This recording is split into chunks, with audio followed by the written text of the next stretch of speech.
I've used that for quite a while, and it's I've always gotten some good reports from it. But there are some other areas where you can find scholarships for law school. You can go to organizations. The American Bar Association has a number of different scholarship opportunities for students from a wide variety of backgrounds. And you can go to the American Bar Association website to find out what those scholarship opportunities are. Also, the law schools that you are offered admission to will have access to that information. Law firms. There are a variety of law firms around the country, usually very big law firms, that have the money to award scholarships. And these may be for people that work for the firm. They may be for people who don't work for the firm. They may be for sons and daughters of people who work for the firm, or nieces and nephews, a variety of different pieces of criteria. But check law firms, and they will have scholarship awards. And again, you can go to the website and call the law firms directly. There is usually someone in the firm who manages the firm's community outreach and their foundation opportunities. So if you call the firm directly, there should be someone there. You can also check in organizations like CLEO, Council for Legal Education Opportunity. There may be some opportunities to get some financial assistance for scholarships, either for the CLEO program or for a law school through CLEO. And then finally, you can do what I did. I came from, my parents got divorced when I was just shy of 12 years old. My mother worked 2 jobs to put me through a private school. And I got scholarships to go to Dartmouth, which was my undergrad alma mater, from the Boys Club, the Boy Scouts, the local police department, because one of the folks that went to our church was the chief of detectives in the police department where I grew up. Let's see, all kinds of community foundations. Now they weren't a lot. They were maybe $300, $500, $600, but they paid for books, and they paid for some other things. They paid for pizza on a Saturday night. Those little things add up. So don't be afraid to go for those scholarships that may be small, but if you apply for them, and I think as someone mentioned, either today or yesterday, you all are looking for law school, so you should be able to crank out a little half-page, maybe one-page essay on why you deserve that scholarship easily and quickly and efficiently. But you crank out a little one-page essay, maybe a 2-page essay, and send that in, and you can end up with a lot of little scholarships that add up to really helping you out in a tough situation. So don't be afraid of those smaller scholarships from churches. I got one from my church. Forgot about that. As I said yesterday, my dad's a Baptist minister, so I better remember that one. So look at those different scholarship opportunities, but there are ways to fund this. At the front end of the process, when you're applying, don't let the financial aspect or the financial obstacles get in the way of applying to law school. At the end, when you have to decide where to go, and you have your scholarship offers and your offers of admission, then you have to decide what's going to be the best option for you. It could be any of the schools up here, it could be any of the hundreds of schools that you're going to find out in there. And that's why I say, walk around to both rooms. You're going to have a fair in that room, that big room out there, and there's another one down the hall. Check out all the schools. You'd be surprised at the scholarship opportunities available to you, and also the number of different programs, just academic programs at a school that you never thought about, but all of a sudden seems like a pretty good fit. Thank you so much. Okay, we're going to quickly move into questions. Please do not be shy. So we talked earlier about. Okay, so. Microphone. So there's 2 microphones, and it's not so much for us to be able to hear, but it's for everyone in the room to be able to hear your question. Thank you.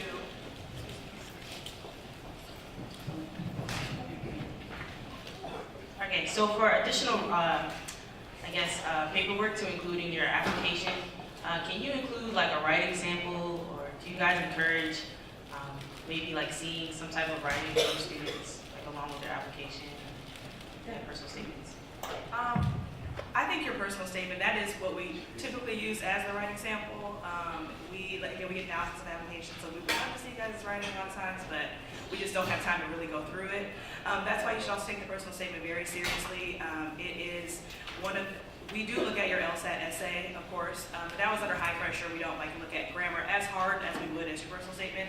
You've essentially had some people that have worked on their personal statement for years because they've known they went to go to law school. So we do take very seriously as far as the type of writing that you're doing and the grammatical errors, spelling errors, things that you can, if you have even one or two other people read it, then make sure that it's like really, really good writing. So your personal statement should be more than enough, along with diversity statements, things like that. But you're not required at all to send in. Well, some schools might require a writing example, but I feel like ours don't. But steer clear from things that you're not asked to do. Yes. It's usually a pitfall. Just saying that.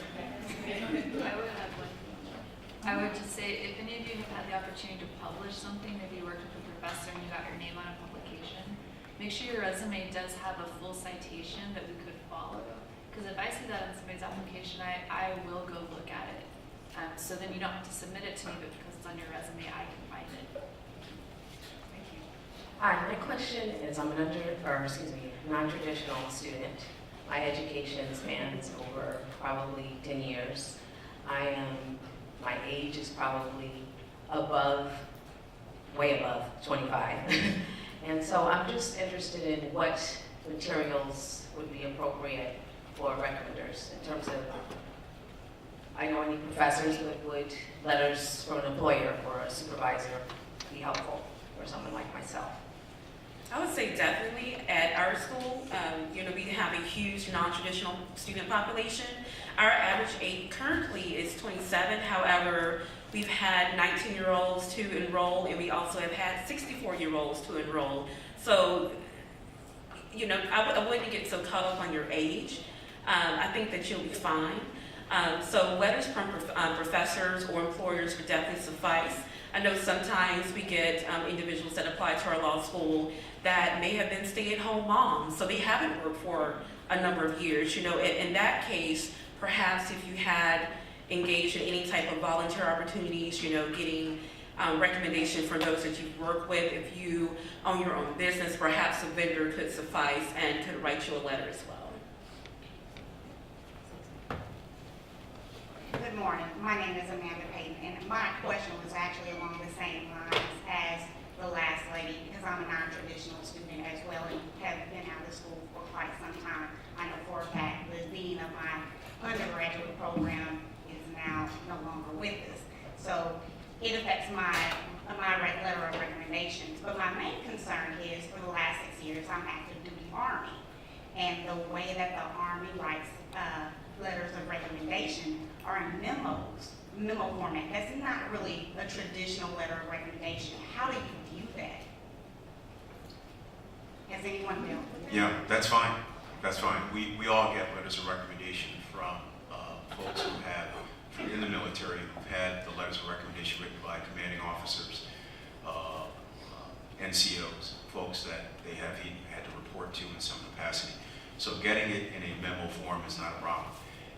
As long as, I think you mentioned it, as long as that letter of recommendation speaks to your talents, of how you're going to do in law school, of your strengths, and why law school is a good fit, that's fine. They don't even have to know what law school is all about. They don't have to be law school attendees or graduates. But getting letters in a memo form from military folks is perfectly okay. Thank you. But non-traditional is sadly, it's the new tradition. So I don't know why people worry so much. Do not worry about that. Go ahead. Good morning. Regarding resumes, I was reading somewhere where you don't submit a resume like you would submit a work resume, like a one-page resume with just like the recent jobs that you've done. But you said something about like after high school activities that you've done straight out of high school. What if you've done something during high school like JROTC or like the debate team? Would you recommend putting that on on the law school resume? If it's something that's impactful to telling your story, absolutely. Okay. And also, how long, let's say you've done a lot of impactful things since high school, 2 pages? Okay, thank you. Follow the directions, I'm sorry, I'm going to break in. Follow the directions of the schools that are given to you. I had a quote up yesterday in my little presentation on personal statements. My first boss out of college said something interesting. He said, the thicker the folder, the thicker the applicant. Think about it. If we ask for a 3-pager and you give me something that's 19 or 20 pages, there's something wrong. It's either a bad LSAT, a bad GPA, a criminal history, or you're just a knucklehead. And you don't want to be in any of those categories. It shows that you can't take directions, which is really, really bad in law school, by the way. Sorry. My question is along the lines of letters of recommendation. I know on the LSAC, I actually do you want to waive the right to look at it or not. Does that, do you guys look at that, or is that like a factor? Do you recommend that people waive that right, or? If you're making the right choices, you shouldn't need to see it, but I think the best advice I can give you for why you waive it is it just gives your recommender a sense of freedom to really fully share what their impressions are of you. I don't know if we frown upon you not waiving your right to view it, but I think there's that expectation there that you've waived it. We're getting 100% no holds barred, true representation of what this recommender thinks about you, your abilities, your skills, your talents. but choosing the right person, you don't have to see it because you made that choice and you know that. Okay? Thank you. Good morning, my name is Erica. I know that you briefly touched on the topic of resumes, as well as working or taking time off 2 years, so to say, before you apply to law school. So I just wanted to ask, what skills do you recommend to highlight, considering that you don't want your resume to be too lengthy, or, you know, some things may be a little long, like experience may have impacted you more, so you want to kind of include all the things on there. So what do you suggest to highlight when you don't want it to be too lengthy, but you do want to include all the things that you've done? I think that you want to highlight all of the skills that we think are important in the law school, right? So writing skills, thinking, analytical skills. But also in terms of resumes for this purpose, you want to highlight things that make you stand out. One thing that I always tell students, and I'm always amazed when they don't do this, is if you were working in college, I would like to know how many hours a week you were working. Because if I see an application from 2 students who have very similar profiles in terms of numbers, but one of those people was working 35 hours a week and had responsibilities at home and was active on campus, and the other person, their only responsibility was to wake up in the morning and go to class, those applications read very different, right? And they mean very different things. It doesn't mean that one is getting in over the other, but we look at them differently. So you want us to know as much about them as possible, but still remaining within the 2 pages that we give. Thank you. Okay, it seems that we do not have any more time.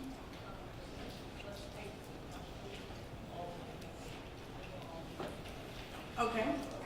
Okay. Go ahead. Good morning, I'm Alicia Hyde. So my question is kind of simple.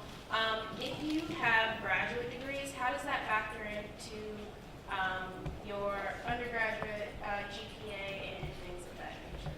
So the grad degree, at least for our school, does not factor into scholarships, but it does factor into acceptance. And it also looks good because it shows that you can do graduate level work. If you're somebody where your LSAT's a little on the cusp, it definitely shows that you can do graduate level work. At least for my school, that's how we do it. But it doesn't factor into your undergraduate grades at all. No. They're separate numbers. Your undergraduate GPA is only contributed to by any coursework you completed up to when you receive that first undergraduate degree. So some people go back and they say, oh, I got another undergraduate degree to boost my GPA. Doesn't change. Once that first one is conferred, it's everything that led up to that first one that's calculated. That's the number we use. We should see everything else, and we will factor it in as far as in our review process, but it's not going to be calculated or combined or factored into that number at all. Good morning. So for the students who take 1 or 2 years off, would you suggest doing or working in a field that's related to law school as opposed to maybe working like in retail or something outside of law? I would encourage you to do something that makes you passionate. Do something that you're happy doing. Because if you're really meant for law, it will lead you there anyway. You can attach law to absolutely anything in this country, relatively speaking. So do you get what I'm saying? Like, Yeah. and then that speaks volumes. Don't just go to a law firm and be a secretary if you really don't want to do that. Thank you. I would add one thing. I would just say, if you're not sure you want to go to law school, getting that legal experience could be helpful. I took time off in between my undergrad and law school and I didn't know any lawyers. I'd never met a lawyer, but I thought I wanted to go to law school, so I got a job at a law firm, and for me that was really helpful to make my personal decision about whether it was right for me to go to law school. Okay, is the last one? Hi, so I have a question about taking classes. Like at my school, they give you the option to take a class pass fail if it's like a requirement class that you don't need for your major or anything. So I was wondering how that reflects on like a transcript for law school.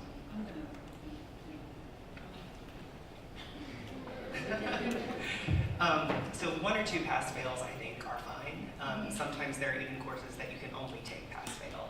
That said, if I'm looking at your transcript over time, reading class by class, and you have 4 pass fails your senior year, that may say something different.